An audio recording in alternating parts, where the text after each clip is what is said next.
Shalom, halo adik-adik yang keren. Apa kabar? Tentu baik ya, dan pasti masih semangat di hari ketiga sil kita ini. Perkenalkan, nama kakak Ratna Marpaung dari Kota Medan, Sumatera Utara. Kakak sangat senang bisa bertemu adik-adik dalam kelas tunas muda saat ini, walaupun melalui Zoom. Sebelum kita masuk dalam cerita teladan, kita buat yel dulu yuk. Ayo kita berdiri semua. Kakak sendiri dulu ya. Nanti kita bersama-sama. Aku mau taat, aku mau setia, menjadi saksi Kristus. Aku mau taat, aku mau setia, menjadi saksi Kristus. Wow, aku keren. Ayo adik-adik, 1, 2, 3. Aku mau taat, aku mau setia, menjadi saksi Kristus. Aku mau taat, aku mau setia, menjadi saksi Kristus. Wow, aku keren. Wah, ternyata adik-adik semua hebat dan semangat ya. Silakan duduk kembali adik-adik. Kita bersyukur pada Tuhan. 2 hari sudah kita lewati untuk belajar firman Tuhan dengan penuh sukacita. Hari yang pertama, temanya siapa takut.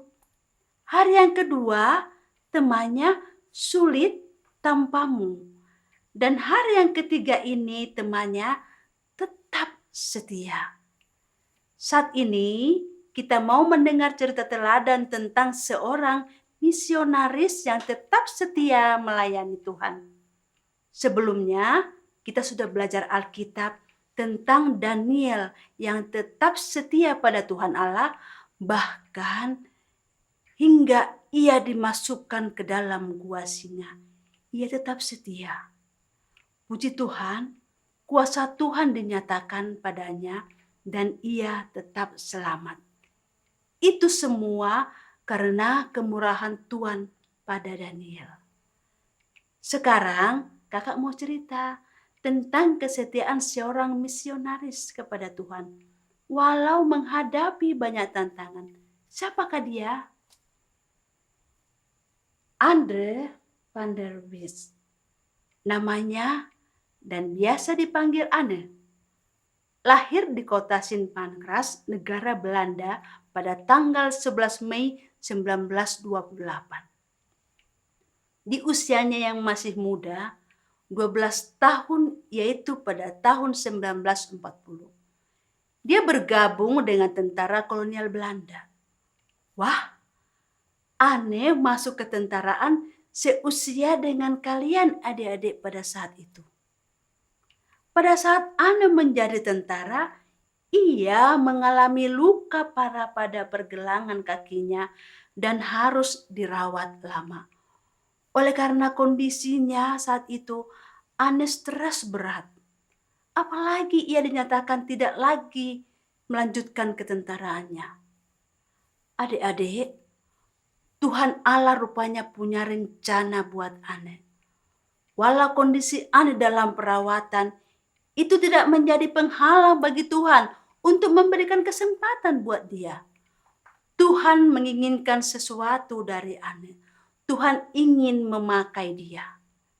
Hingga selama masa perawatan, Anne banyak membaca, belajar Alkitab. Yang akhirnya Anne percaya kepada Tuhan Yesus dan menerima dia sebagai Tuhan dan Juru Selamatnya. Bahkan, dia berkomitmen untuk belajar Alkitab di sekolah misi dan diperlengkapi untuk melayani Tuhan.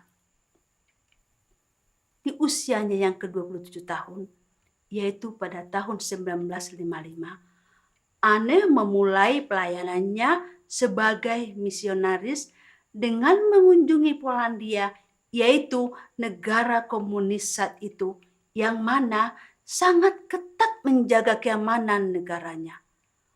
Untuk mempermudah masuknya Anne ke negara tersebut, ia masuk sebagai turis yang sedang berlibur.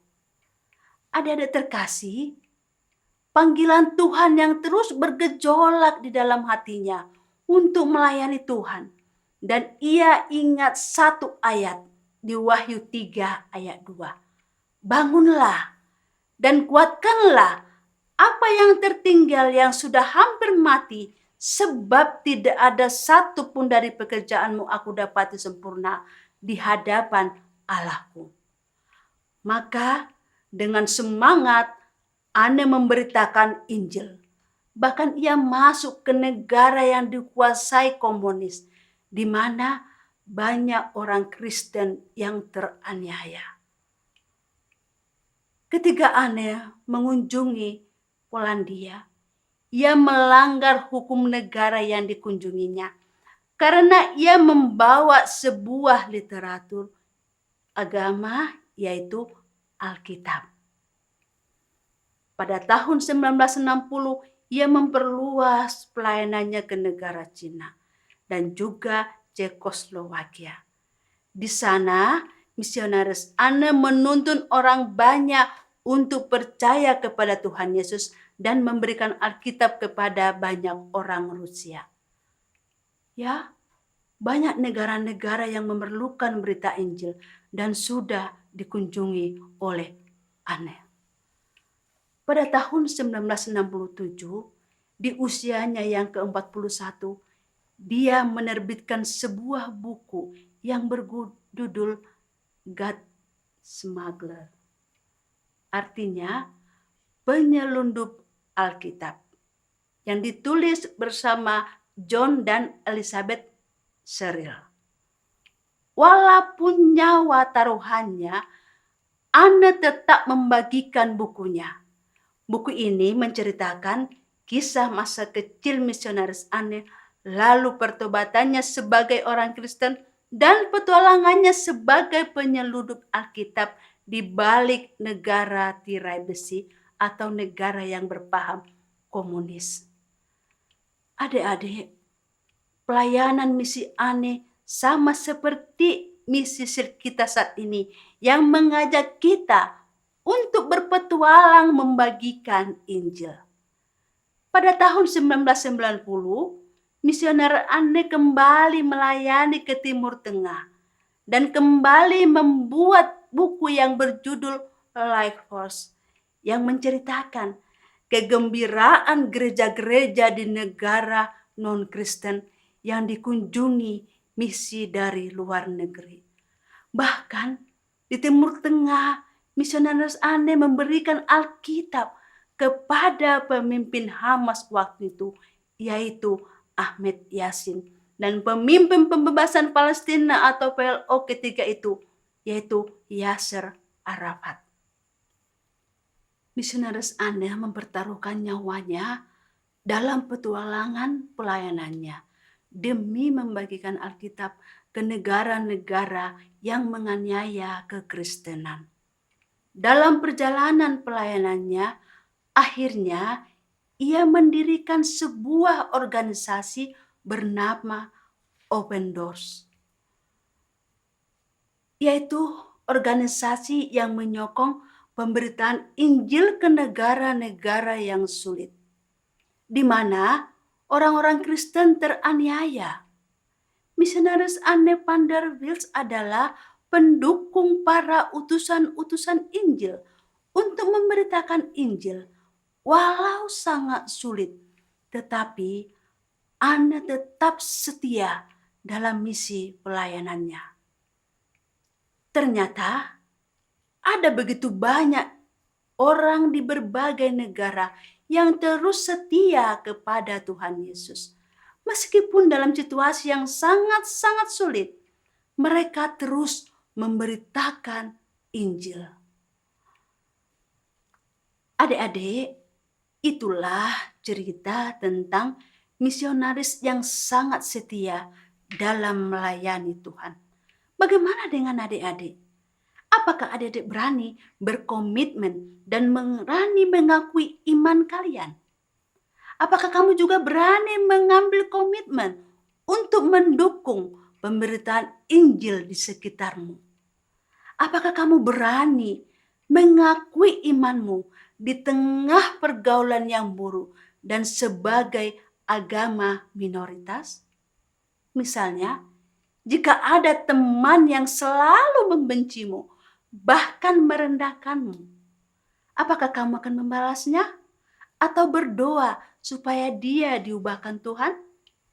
Adik-adik, jangan malu ya untuk menjadi saksi Tuhan. Karena kita punya Tuhan Yesus yang hidup dan dahsyat berkuasa. Dengan mendengar cerita teladan ini, kita belajar bahwa Tuhan dapat memakai segala kondisi untuk menyatakan kebesarannya. Kita tidak perlu takut adik-adik. Mari berani mengakui iman dimanapun kita berada, apapun konsekuensinya. Menjadi pelaku-pelaku firman, bahkan menjadi pelayan Tuhan. Mari kita tetap taat dan setia dalam Tuhan Yesus sebagai bukti syukur kita akan kasih-Nya dalam kehidupan kita. Amin. Terima kasih buat semua adik-adik di seluruh Indonesia yang telah bersama-sama belajar dalam SIL Daring GGBI 2021 ini. Sebagai penutup, ayo adik-adik kita berdiri semua. Kita nyanyikan lagi ya kita ya. 1, 2, 3. Aku mau taat, aku mau setia, menjadi saksi Kristus. Aku mau taat, aku mau setia, menjadi saksi Kristus. Wow, aku keren. Salam sehat, salam sejahtera buat kita semua adik-adik. Tuhan Yesus memberkati. Shalom.